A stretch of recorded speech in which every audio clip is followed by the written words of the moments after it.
Ela foi a mulher no centro do maior escândalo da monarquia israelita. Uma figura enigmática cuja história se entrelaça com o declínio moral de um dos maiores reis da Bíblia, Batseba, vítima das circunstâncias ou estrategista de sua própria ascensão. Neste vídeo, vamos mergulhar fundo nessa passagem polêmica das Escrituras. Vamos analisar o que realmente aconteceu, explorando o contexto cultural da época, evidências históricas e o próprio texto sagrado. Prepare-se para enxergar a história de Batseba como talvez você nunca viu antes. Batseba era filha de Eliã e neta de Aitofel, o conselheiro do rei. Ela era casada com Urias, um soldado hitita, não qualquer soldado, mas um dos guerreiros de elite de Davi. Vivendo em Jerusalém, bem próxima ao Palácio Real, seu nome carregava significados profundos, filha do juramento, ou talvez sétima filha. Em outros textos, ela aparece como Batsua, que significa filha da abundância.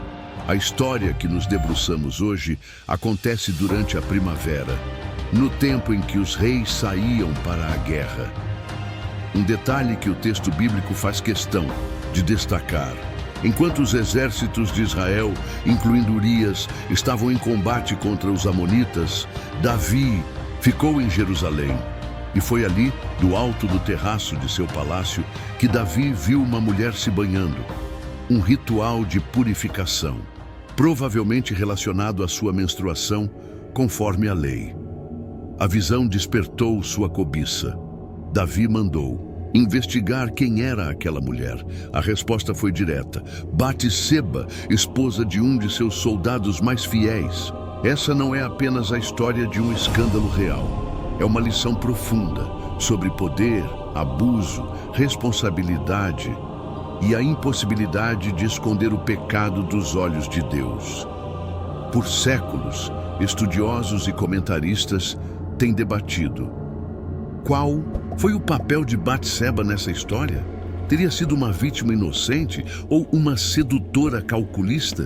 Entender esse episódio vai muito além de um drama antigo. É essencial para compreendermos como a própria Bíblia lida com temas delicados, como consentimento, autoridade e justiça. As respostas que encontramos aqui moldam nossa visão sobre o caráter de Deus e sobre como ele julga relações marcadas por desequilíbrio de poder. Vamos analisar o texto original, em 2 Samuel, capítulo 11. O verbo utilizado no versículo 4 é lakash, que significa tomar, apoderar-se. É o mesmo verbo usado quando Davi tomou o trono. Este não é um verbo que sugere consentimento mútuo, mas sim uma ação unilateral. Estudos linguísticos comparativos entre a narrativa de Batseba e outros relatos de violência sexual na Bíblia, como o caso de Amnon e Tamar, revelam diferenças importantes. No caso de Tamar, o texto usa termos hebraicos explícitos de violência física.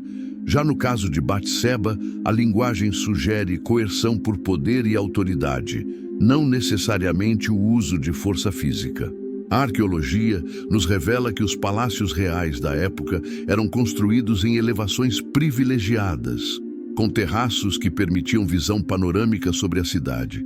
Uma vantagem estratégica militar que, neste caso, foi usada para outros. Escavações em Jerusalém confirmam essa configuração arquitetônica.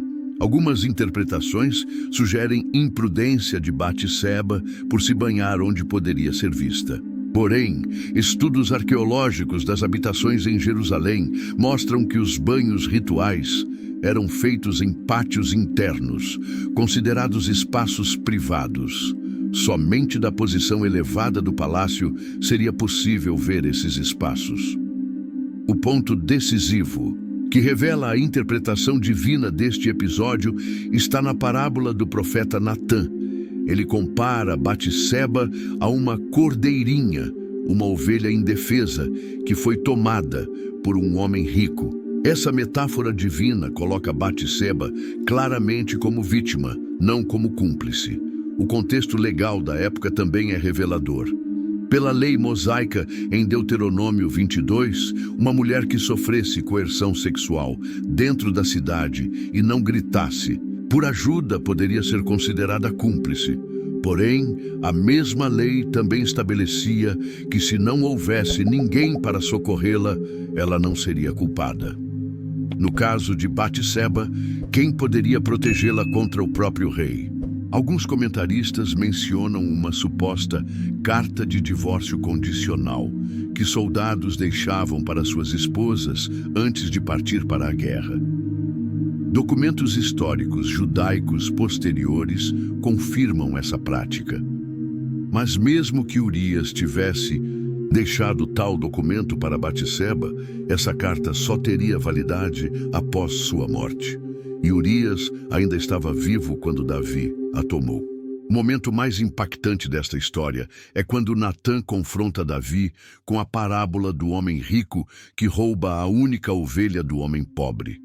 Davi, sem perceber que a história era sobre ele mesmo, declara: "Tão certo como vive o Senhor, o homem que fez isso merece a morte." E então vem o golpe.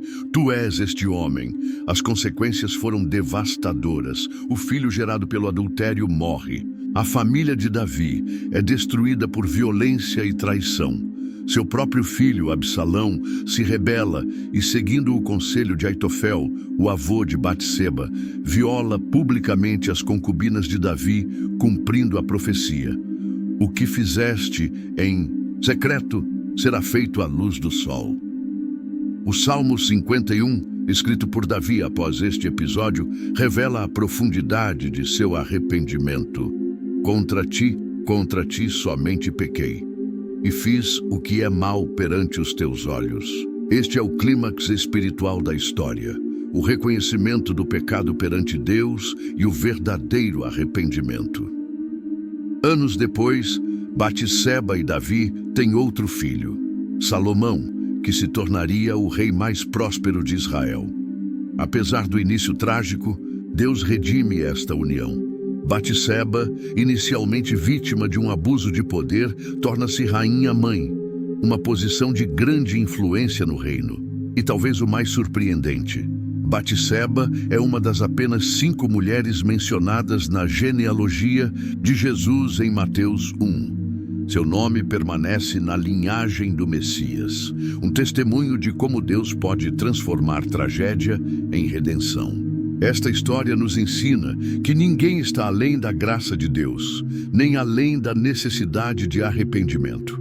Também nos mostra como devemos ser cuidadosos ao julgar as vítimas, especialmente quando há desequilíbrios de poder envolvidos. A história de Batseba nos desafia a examinar nossos próprios corações, como tratamos aqueles com menos poder que nós. Como reagimos quando estamos errados?